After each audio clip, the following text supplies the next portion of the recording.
kasama din dyan yung mga metal charts, mga paglagyan ng chart ng pasyente. Sa files ng pasyente, yung mga admission files nila na tangay din ng tubig.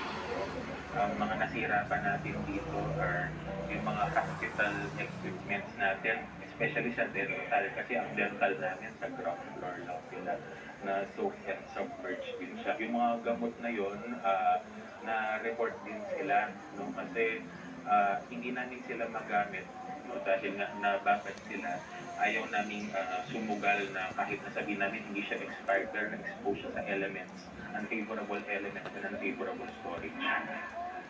Ipinakita rin sa amin ni Dr. Nathaniel Mercado ang iba pang pasilidad sa kanilang ospital.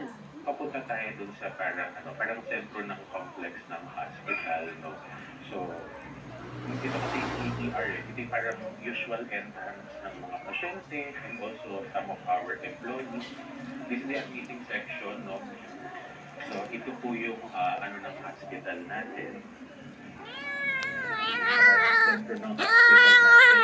Ito po yung ating laboratory and teaching natin.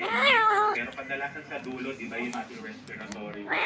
Kasi po divided po yung wards natin into section. Pero majority po nito is